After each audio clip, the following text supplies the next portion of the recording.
भिलनी महातपस्विनी शबरी जा को नाम, मतंग मुनि कह कर गए तो ही मिलेंगे राम। सोने की चिड़िया मां भारती और सत्य सनातन धर्म के सबसे आदर्श पुरुष मर्यादा पुरुषोत्तम भगवान राम, जो वर्षों की तपस्या के बाद ऋषि मुनियों को भी नहीं मिलते, मगर एक भीलनी शबरी के घर स्वयं चल के आके न सिर्फ दर्शन देते हैं बल्कि उस भीलनी के जूठे बेर भी खाते हैं। और बाबा तुलसी ने क्या खूब कहा है कि प्रबल प्रेम के पाले पड़कर प्रभु का नियम बदलते देखा, अपना मान भले टल जाए भक्त का मान न टलते देखा। भाव नहीं तो कुछ भी नहीं है, लाख करो गुणगान, भाव के भूखे हैं भगवान, भाव के भूखे हैं भगवान।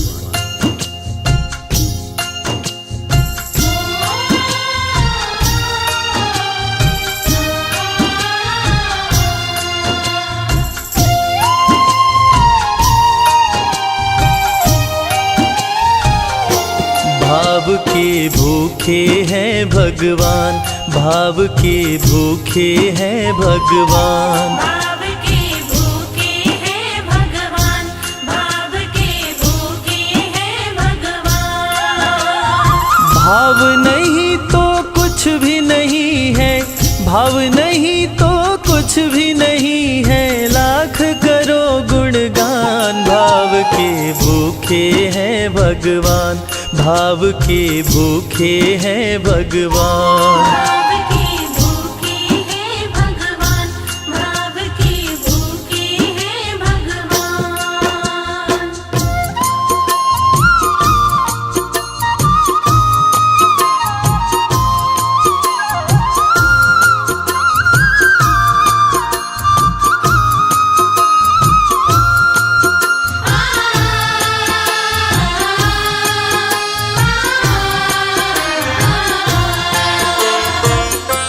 एक थी शबरी भक्तन, न्योछावर करके तन मन, मतंग मुनि के संग में करती थी प्रभु का कीर्तन। मतंग मुनि के संग में करती थी प्रभु का कीर्तन। बागों से चुन चुन लाती, प्रभु को फूल चढ़ाती, गंगा के पावन जल से रोज स्नान कराती। गंगा के पावन जल से रोज स्नान कराती। चरण धो के श्री राम का करती, चरण धो के श्री राम का करती, चरणामृत का पान। भाव के भूखे हैं भगवान, भाव के भूखे हैं भगवान। भाव के भूखे हैं भगवान, भाव के भूखे हैं भगवान।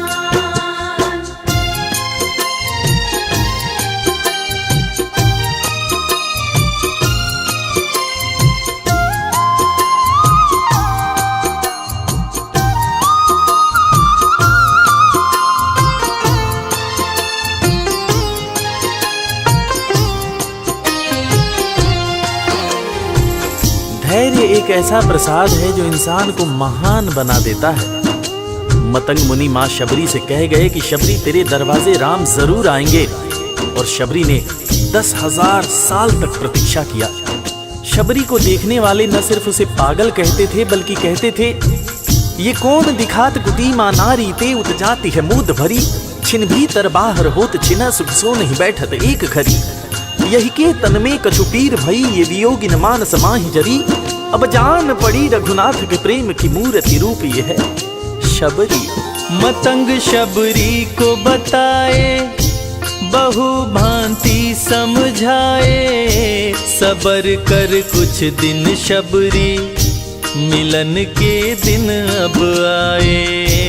सबर कर कुछ दिन शबरी, मिलन के दिन अब आए। राम जी तुमसे मिलेंगे मेरी कुटिया में आकर, शबरी को धैर्य बंधा कर समाधि लिए गुरुवर। शबरी को धैर्य बंधाकर समाधि लिए गुरुवर। राम नाम में लीन हो गई, राम नाम में लीन हो गई, गुरु से पाकर ज्ञान। भाव के भूखे हैं भगवान, भाव के भूखे हैं भगवान। भाव के भूखे हैं भगवान, भाव के भूखे हैं भगवान।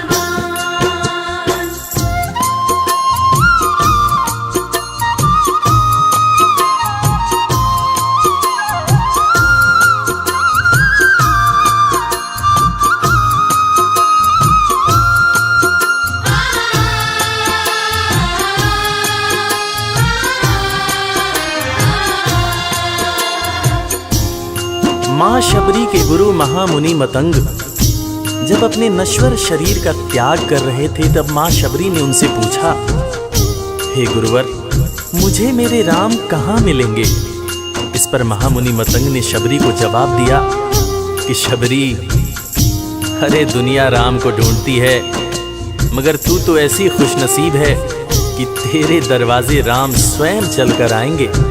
माँ शबरी को अपने गुरु की बातों पर अटूट विश्वास हो गया। माँ शबरी हर रोज राहों पर फूल बिछाती थी, चुन चुन कर मीठे बेर चख चख कर इकट्ठा करती थी, ताकि मेरे प्रभु श्री राम जब आएंगे तो बड़े प्यार से इसका भोग लगाएंगे। राहों पर फूल भी बड़ी सावधानी से शबरी माँ बिछाती थी।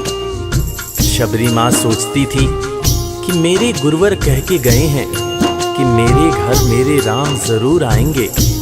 शबरी माँ राहों पर दूर दूर तक फूल बिछाती कि प्रभु श्री राम के पैर में कहीं कोई कांटा न चुभ जाए। राह पे फूल बिछाती, वो मीठे बेर को लाती, मेरे प्रभु राम आएंगे, नैनों में सपने सजाती।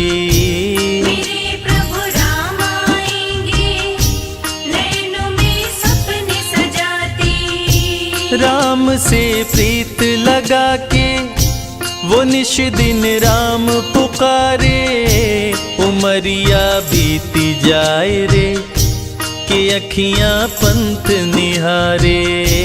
उमरिया बीती जाए रे कि अखियां पंथ निहारे। जर्जर हो गई काया फिर भी, जर्जर हो गई काया फिर भी, बसे राम में प्राण। भाव के भूखे हैं भगवान, भाव के भूखे हैं भगवान। भाव के भूखे हैं भगवान, भाव के भूखे हैं भगवान।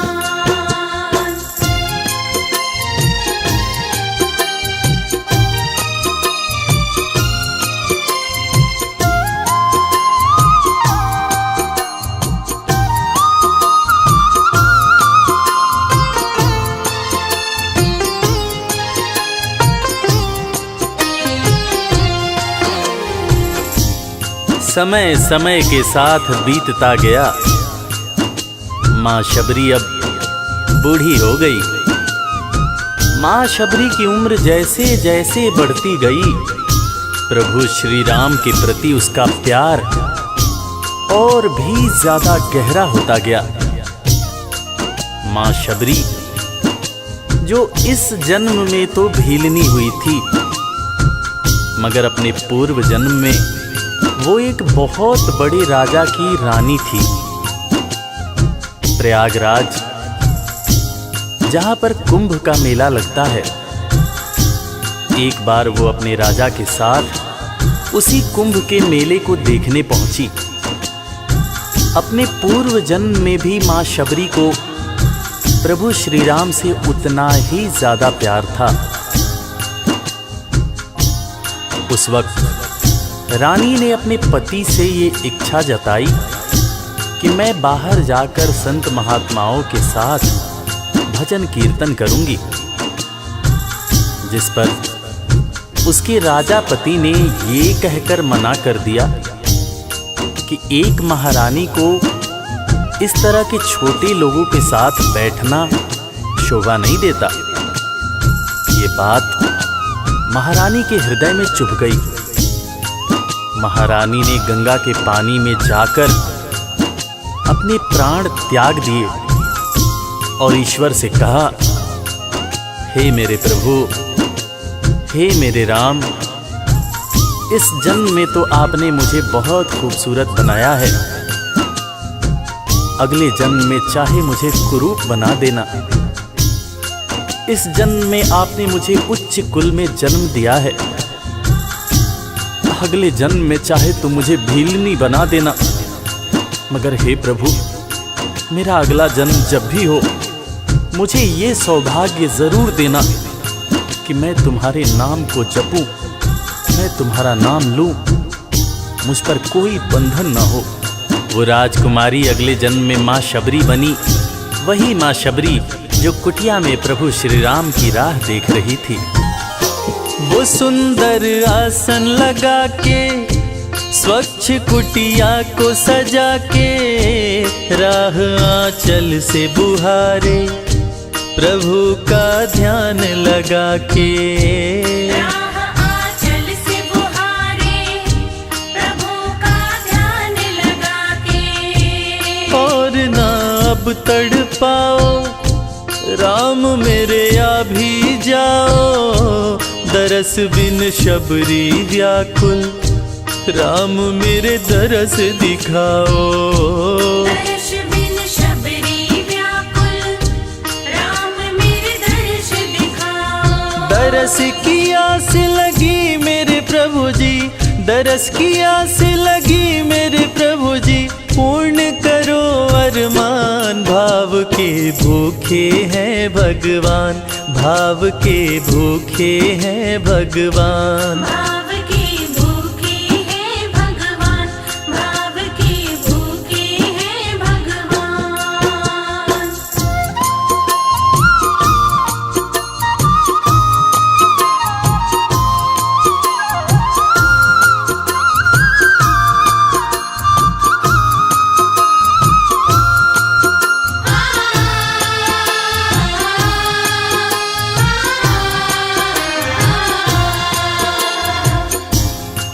अजगर करे न चाकरी, पंछी करे न काम, दास मलूका कह गए सबके दाता राम।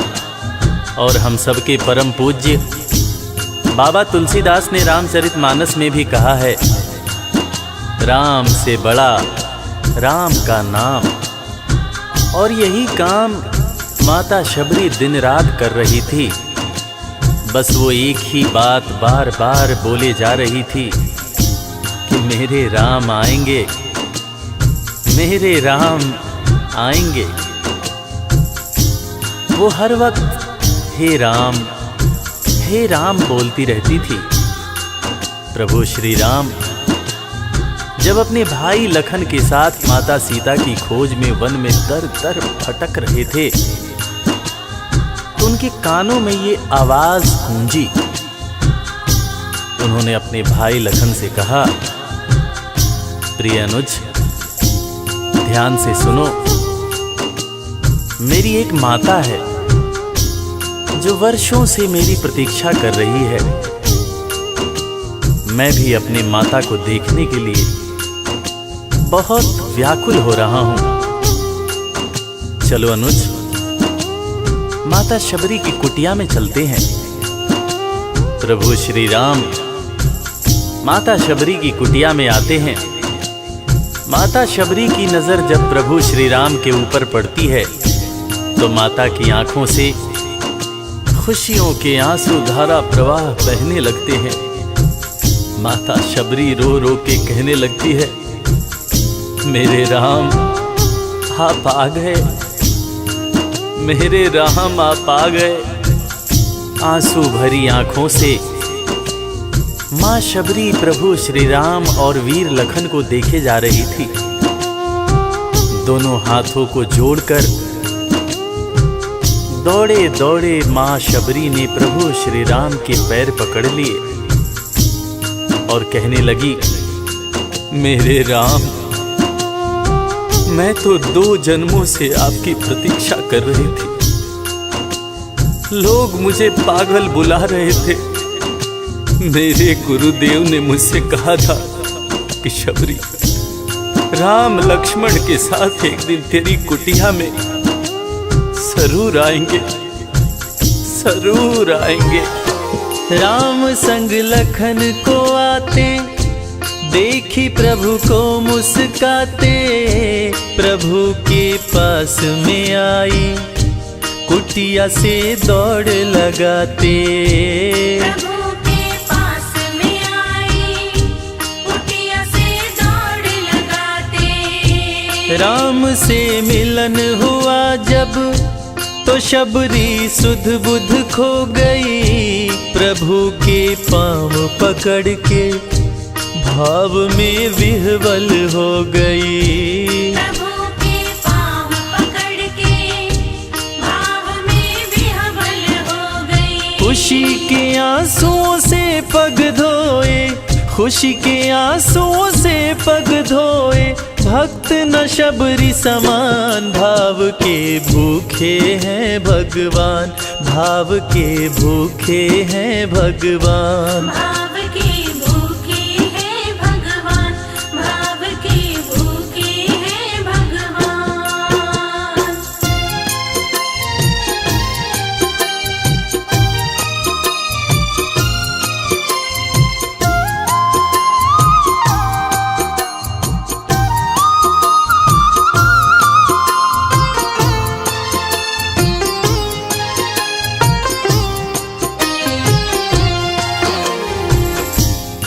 मित्रों, मैं रविराज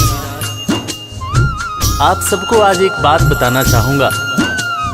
वो बात जो मुझे मेरे गुरुदेव फरीद हसन खान साहब ने बताई है, और वो बात ये है कि ईश्वर को हमारी ज़रूरत नहीं है, हमें ईश्वर की ज़रूरत है। ईश्वर हमारे बिना भी पूर्ण है, मगर हम ईश्वर के बिना हमेशा ही अपूर्ण हैं। हम पैदा तो इंसान के रूप में होते हैं, मगर अंत में हमें उसी परमात्मा के पास जाना होता है। इसलिए हमें जीवन में हर वो कार्य करना चाहिए जो ईश्वर को पसंद हो, और ईश्वर को सिर्फ यही पसंद है कि हम नेक दिल बने, दयालु बने और सदैव ही अच्छाई के मार्ग पर चलें, चाहे कितनी भी कठिनाई क्यों न हो। और हमेशा अपने परमात्मा को याद करते रहें, चाहे ईश्वर के रूप में, चाहे अल्लाह के रूप में, गुरु नानक देव जी के रूप में, चाहे ईसा मसीह के रूप में। जो भी इंसान ईश्वर को याद रखता है वो कभी जीवन में किसी का बुरा नहीं कर सकता। बुरा करना तो दूर की बात है, वो किसी का बुरा सोच भी नहीं सकता है। उसका मन हमेशा साफ और शांत रहता है। मन हो गर निर्मल संजय, प्रभु जी दौड़े आते, प्रसाद की बात करें क्या, वो झूठे बेर भी खाते। प्रसाद की बात करें क्या, वो झूठे बेर भी खाते। बात है सच्ची लेकिन हम सब, बात है सच्ची लेकिन हम सब इससे हैं अनजान। भाव के भूखे हैं भगवान, भाव के भूखे हैं भगवान। भाव के भूखे हैं भगवान, भाव के भूखे हैं भगवान। भाव नहीं तो कुछ भी नहीं है, लाख करो गुणगान। भाव के भूखे हैं भगवान। भाव के भूखे हैं भगवान, भाव के भूखे। इस कथा के लेखक पंडित संजय तिवारी जी, साउंड इंजीनियर श्री कैलाश डंडरियाल जी, मैक्स स्टूडियो दिल्ली। संगीतकार लवली शर्मा। मैं आपका अपना रविराज और वीर म्यूजिक परिवार की तरफ से आप सभी को कोटि कोटि प्रणाम करता हूँ। किसी भी त्रुटि के लिए हम क्षमा प्रार्थी हैं। बोला भक्त और भगवान की